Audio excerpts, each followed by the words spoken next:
नमस्कार दोस्तों, स्वागत है आपका अपने YouTube चैनल G2U ज्योग्राफी पर। तो आज हम लेके आए आपके लिए राजस्थान की जलवायु से संबंधित टॉपिक, जो कि आज थ्योरिकल पार्ट के माध्यम से हम आपके साथ डिस्कस करेंगे। तो क्लास को जल्दी से जल्दी स्टार्ट करते हैं। चलो तो देखते हैं थ्योरिकल पार्ट के अंदर हम इसका जलवायु वर्गीकरण है वो एक तो सामान्य रूप से करते हैं और एक वैज्ञानिक रूप से करते हैं। तो सामान्य जलवायु वर्गीकरण करेंगे तो सामान्य जलवायु वर्गीकरण के आधार पर हम राजस्थान को जलवायु प्रदेशों में वर्षा, तापमान और वनस्पति के आधार पर 5 वर्गों के अंदर इसे वर्गीकृत किया जा सकता है। पहला है शुष्क जलवायु प्रदेश। तो यह जलवायु प्रदेश है वो राज्य के लगभग 1/4 भाग पर विस्तृत है, मतलब 1/4 भाग के ऊपर क्या है, ये विस्तृत है। इसके बाद में आगे की बात करते हैं तो यह जलवायु प्रदेश है वो जैसलमेर, जोधपुर, बाड़मेर, बीकानेर और श्री गंगानगर आदि जिलों में विस्तृत है। कहने का मतलब ये है कि दोस्तों इसके अंदर जो जलवायु प्रदेश है वो उसमें जो भाग है, राजस्थान के कौन कौन से ज़िले इसके अंदर शामिल किए जाते हैं। तो प्रमुख रूप से जैसलमेर का भाग, इसके बाद जोधपुर का भाग, इसके बाद बाड़मेर का, बीकानेर का और श्री गंगानगर का भाग है वो इसके अंदर शामिल किया जाता है। इसके बाद में आगे चलते हैं तो यहाँ गर्मी में औसत तापमान है वो 33 डिग्री सेंटीग्रेड से अधिक रहता है। मतलब जो ग्रीष्म ऋतु की बात की जाती है तो यहाँ पर ग्रीष्म ऋतु का सामान्य जो औसत तापमान है वो 33 डिग्री सेल्सियस के आसपास क्या यहाँ पर दर्ज किया जाता है। इसके बाद आगे बात करते हैं तो यहाँ शीत ऋतु में औसत तापमान है वो 14 सेंटीग्रेड रहता है तथा इस ऋतु में यहाँ वर्षा बहुत कम होती है।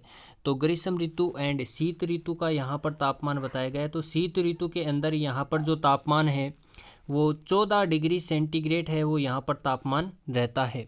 इसके बाद में हम आगे बात करते हैं तो आगे देखो इसमें बताया गया है कि शुष्क जलवायु प्रदेश। तो इसके अंदर हम बात करते हैं कि शुष्क जलवायु प्रदेश, इसमें जलवायु कठोर व अत्यधिक शुष्क होती है क्योंकि ये है भाग ही क्या है, शुष्क है। इसके अंदर हम बात करते हैं तो इसके अंदर हम बात करेंगे तो पश्चिमी राजस्थान है, पश्चिमी राजस्थान का जो भाग है वो इसके अंदर सम्मिलित किया जाता है। गर्मी में यहाँ धूल भरी आंधियाँ चलती हैं। तो पश्चिमी राजस्थान है, यहाँ पर सर्वाधिक जो हमारे आंधियाँ आती हैं, धूल भरी आंधियाँ, तो वो हमारी गंगानगर की बात करते हैं तो सर्वाधिक जो आंधियाँ हैं वो गंगानगर के अंदर आती हैं और सबसे कम जो हमारी जो आंधियाँ आती हैं तो वो भीलवाड़ा के अंदर आती हैं। आगे की बात करते हैं हम तो आगे की जैसे कि हम बात करते हैं आगे इसमें दिया हुआ है कि यहाँ वनस्पति है। तो इसमें देखो आगे की बात कर रहे हैं तो आगे की हम इसके अंदर बात करेंगे। तो इसमें दिया हुआ है कि वनस्पति का जो प्रकार है वो मरुद्भिद प्रकार का है। वनस्पति का जो प्रकार है वो मरुद्भिद प्रकार का है, यानी मरुद्भिद यहाँ पर कंटीली जो झाड़ियाँ हैं, मरुद्भिद कंटीली झाड़ियाँ यहाँ पर पाई जाती हैं वनस्पति। और थार का मरुस्थल है इसी जलवायु प्रदेश में शामिल है। मतलब जो थार के मरुस्थल का जो निर्माण हुआ है वो शुष्क जलवायु प्रदेश के अंतर्गत ही आता है, जो कि सामान्य जलवायु वर्गीकरण है। इसके बाद में वर्षा के मौसम में यहाँ एक विशेष प्रकार की घास उगती है जिसे सेवण कहा जाता है, जो पशुओं के लिए पौष्टिक होती है। तो सेवण घास है वो जैसलमेर के अंदर पाई जाती है। प्रमुख रूप से आपको बता दें कि सेवण घास है वो जैसलमेर के अंदर पाई जाती है। इसके बाद में आगे चलते हैं तो इन जिलों का मुख्यतः व्यवसाय कृषि तथा पशुपालन है। तो कृषि और पशुपालन है वो इसका प्रमुख व्यवसाय है इस क्षेत्र का। इसके बाद में आगे की बात करते हैं तो आगे इसमें बताया गया है कि यहाँ जलवायु है, जलवायु का प्रकार है वो अत्यधिक शुष्क व कठोर है।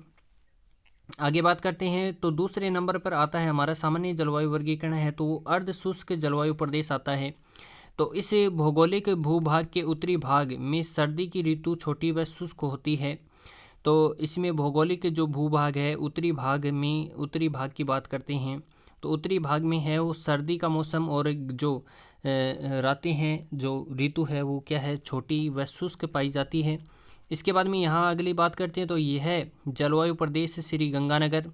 तो जो अर्ध शुष्क जलवायु प्रदेश है इसके अंदर हमारे राजस्थान के कौन कौन से ज़िले आते हैं तो देखते हैं एक बार। गंगानगर है, बीकानेर है, बाड़मेर है, जोधपुर ज़िले हैं और पूर्वी भाग तथा झुंझुनू, सीकर, चूरू, पाली, हनुमानगढ़ जिलों में विस्तृत है। तो अर्ध शुष्क जलवायु के अंतर्गत राजस्थान के ये ज़िले शामिल किए गए हैं। इसके बाद में हम आगे की बात करते हैं तो आगे इसके अंदर देखते हैं कि इस प्रदेश की जलवायु जो दशाएं हैं वो शुष्क प्रदेश की अपेक्षा कम शुष्क व कम कठोर होती हैं, क्योंकि हम शुष्क से थोड़ा सा आगे बढ़कर अर्ध शुष्क के अंदर आ जाते हैं। तो यहाँ पर हम बात करते हैं तो यहाँ ग्रीष्म ऋतु का औसत तापमान है वो 32 डिग्री सेंटीग्रेड रहता है, जबकि 36 डिग्री सेंटीग्रेड के बीच में रहता है। इस प्रदेश में वर्षा अनिश्चित तथा तूफानी होती है। यहाँ वार्षिक वर्षा है वो 20 से लेकर 40 सेंटीमीटर तक होती है। इसके बाद में आगे की बात करते हैं तो अगला जो पॉइंट है हमारा, इस प्रदेश का कुछ भाग मैदानी होने के साथ साथ रेगिस्तानी भी है, क्योंकि यहाँ पर क्या है भाई, थार का मरुस्थल है। थार के मरुस्थल का क्या है, ये प्रमुख रूप से भाग है। तो क्या है, जो प्रमुख जो भाग है, मैदानी भाग है, तो वो रेगिस्तानी है कुछ। इस प्रदेश में शरद ऋतु में जो तापमान है वो 10 डिग्री से लेकर 18 डिग्री सेंटीग्रेड औसत है वो तापमान रहता है। इसके बाद में आगे की बात करते हैं तो आगे चलते हैं हम दोस्तों, आगे की हमें बात करते हैं इसके अंदर। तो इस भाग में स्टेपी व मरुदबिद प्रकार की वनस्पति पाई जाती है। तो आप जो अर्धशुष्क जो भाग है इसके अंदर जो वनस्पति का अगर आपको प्रकार पूछा जाए तो स्टेपी एंड मरुदबिद प्रकार की वनस्पति इसके अंदर पाई जाएगी। इस प्रदेश में कांटेदार झाड़ियाँ पाई जाती हैं, जिनमें बबूल है, खेजड़ी, शीशम तथा स्टेपी घास इस प्रदेश की मुख्य विशेषता है। इसके बाद में आगे बात करते हैं दोस्तों, हम आगे की बात करते हैं तो अगला जो हमारा सामान्य जलवायु वर्गीकरण का जो आता है अगला, तो वो है उप आर्द्र जलवायु प्रदेश। यह जलवायु प्रदेश है वो जालोर के बाद में पाली है, सीकर है, झुंझुनू, अजमेर, जयपुर का पूर्वी भाग तथा भीलवाड़ा, टोंक, सिरोही के उत्तरी पश्चिमी भाग में विस्तृत है। मतलब राजस्थान के ये जिले क्या हैं, उप आर्द्र जलवायु प्रदेश के अंतर्गत आते हैं। आगे की बात करते हैं दोस्तों हम, इस प्रदेश का औसत तापमान है वो 28 डिग्री से लेकर 36 डिग्री सेंटीग्रेड है, जो ग्रीष्म ऋतु का रहता है। यानी हम गर्मियों की बात करते हैं तो यहाँ पर जो सामान्य तापमान है वो 28 डिग्री सेंटीग्रेड से लेकर 36 डिग्री सेंटीग्रेड के बीच में रहता है। इसके बाद में हम आगे की बात करते हैं तो जलवायु ऋतु का औसत तापमान है, मतलब शरद ऋतु का जो औसत तापमान है वो 12 डिग्री सेंटीग्रेड से लेकर 18 डिग्री सेंटीग्रेड के बीच में रहता है। इसके बाद में हम आगे की बात करते हैं तो इस प्रदेश में औसतन 40 से लेकर 60 सेंटीमीटर तक वर्षा है वो होती है। तो मतलब वर्षा का जो औसत है वो वार्षिक है, एक वर्ष के अंदर है वो 40 से लेकर 60 सेंटीमीटर तक यहाँ पर वर्षा है वो होती है। इसके बाद में हम आगे की बात करते हैं दोस्तों, तो यहाँ पर इस प्रदेश में उष्णकटिबंधीय पर्वतीय व स्टेपी वनस्पति पाई जाती है, क्योंकि ये जो भाग है दोस्तों ये अरावली वाला क्षेत्र आ जाता है। यहाँ पर हम बात करते हैं तो दोस्तों यहाँ पर हमारा जो ये भाग है ये कौन सा आ जाता है, ये अरावली वाला भाग यहाँ पर आ जाता है। अरावली वाला जो भाग है वो यहाँ पर आ जाता है। तो इसके बाद में आगे की बात करते हैं तो इस प्रदेश में प्राकृतिक वनस्पति कम पाई जाती है। प्राकृतिक वनस्पति किसे कहते हैं, जो स्वयं प्रकृति के द्वारा विकसित होने वाली जो वनस्पति है वो प्राकृतिक वनस्पति कहलाती है। इसके बाद में हम आगे की बात करते हैं तो यहाँ पाई जाने वाली वनस्पति में कंटीली झाड़ियाँ प्रमुख हैं, क्योंकि यहाँ पर कंटीली झाड़ियाँ पाई जाती हैं, क्योंकि यहाँ पर वर्षा का जो औसत है वो भी कम है। इसके बाद में हम अगले जलवायु प्रदेश की जब बात करते हैं तो वो आता है आर्द्र जलवायु प्रदेश। तो देखो यहाँ गर्मी का औसत तापमान है वो 32 डिग्री से लेकर 40 डिग्री सेंटीग्रेड के मध्य रहता है। इसके बाद सर्दी का औसतन तापमान है वो 14 डिग्री से लेकर 17 डिग्री सेंटीग्रेड रहता है। इस प्रदेश में वार्षिक वर्षा है वो 60 से लेकर 80 सेंटीमीटर होती है। तो 60 से लेकर 80 सेंटीमीटर तक यहाँ पर प्रमुख रूप से वर्षा होती है। इसके बाद में हम आगे चलते हैं, आगे की बात करते हैं तो इसके अंदर कौन कौन से राजस्थान के जो ज़िले हैं वो शामिल किए गए हैं। तो इस जलवायु प्रदेश के अंतर्गत है धौलपुर, भरतपुर, कोटा, बूंदी, करौली, सवाईमाधोपुर का उत्तरी पश्चिमी क्षेत्र तथा उदयपुर व राजसमंद का उत्तरी पूर्वी क्षेत्र में विस्तृत है। ये मतलब इस भाग के अंदर देखते हैं तो हम जो पूर्वी मैदान वाला जो भाग है वो इसके अंदर शामिल किया जाता है, जैसे कि धौलपुर, भरतपुर, कोटा, बूंदी। तो ये जो हमारा पूर्वी जो मैदान है इसके कुछ ज़िले हैं वो इसके अंदर शामिल किए जाते हैं। इसके बाद में आगे की बात करते हैं तो यहाँ पर शीत ऋतु में पश्चिमी विक्षोभों द्वारा वर्षा होती है, जिन्हें स्थानीय भाषा में मावट कहते हैं, जिसे गोल्डन ड्रॉप के नाम से भी जाना जाता है। जो कि क्या होती है दोस्तों, हमारे शीतकाल में जो वर्षा होती है राजस्थान के अंदर, उसे मावठ के नाम से जाना जाता है। और हम क्या है, इसका जो रूपांतरण रूप देखते हैं तो गोल्डन ड्रॉप के नाम से भी इसे जाना जाता है।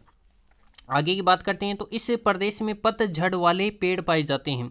मतलब क्या है, पतझड़ वन पाए जाते हैं, जो कि अपनी पत्ती क्या कर देते हैं, गिरा देते हैं। इसके बाद में हम बात करते हैं दोस्तों, तो अगला जो हमारा जलवायु प्रदेश आता है तो वो अति आर्द्र जलवायु प्रदेश आता है। तो यह जलवायु प्रदेश है, इसका भाग है कोटा, झालावाड़, बांसवाड़ा, उदयपुर का दक्षिणी भाग तथा माउंट आबू में विस्तृत है। इस प्रदेश में औसत वार्षिक वर्षा है वो 80 से लेकर 150 सेंटीमीटर, मतलब वर्षा का जो औसत है वो काफ़ी अच्छा है। यहाँ पर 80 से लेकर 150 सेंटीमीटर तक यहाँ पर वर्षा प्रमुख रूप से पाई जाती है। यहाँ का ग्रीष्म ऋतु में तापमान है वो 30 से लेकर 38 डिग्री सेंटीग्रेड के बीच में रहता है तथा सर्दी का जो औसत तापमान है वो 14 से लेकर 20 सेंटीग्रेड के बीच में रहता है। इसके बाद में हम आगे की बात करते हैं तो दोस्तों आगे हमारे दिया हुआ है, इस प्रदेश में माउंट आबू को छोड़कर प्राकृतिक वनस्पति सर्वाधिक पाई जाती है। तो माउंट आबू के अंदर देखते हैं प्रमुख रूप से माउंट आबू के अंदर देखते हैं तो हम क्या है, सदाबहार वनस्पति है वो पाई जाती है। क्योंकि यहाँ पर क्या है दोस्तों, जो मानसून आता है, मानसून के दौरान जो होने वाली वर्षा है तो माउंट आबू के अंदर सर्वाधिक, राजस्थान की सर्वाधिक जो वर्षा है वो माउंट आबू के अंदर होती है। तो इस प्रकार से हमने क्या है आज क्या देखा, जलवायु का सामान्य वर्गीकरण देखा राजस्थान का, जो प्रतियोगी परीक्षा के लिए क्या है, महत्वपूर्ण है। तो सामान्य जलवायु वर्गीकरण के बाद में हम अगली जो क्लास लेके आएंगे उस क्लास का हम वैज्ञानिक वर्गीकरण करेंगे जलवायु का। तो कोपेन का जलवायु वर्गीकरण है वो अगली क्लास के अंदर देखेंगे। तो क्लास है वो बहुत ही महत्वपूर्ण है दोस्तों, शुरू से लेकर अंत तक देखें और चैनल को सब्सक्राइब करें, बेल आइकन को प्रेस करें ताकि आगे आने वाला वीडियो आप तक पहुंच सके। धन्यवाद।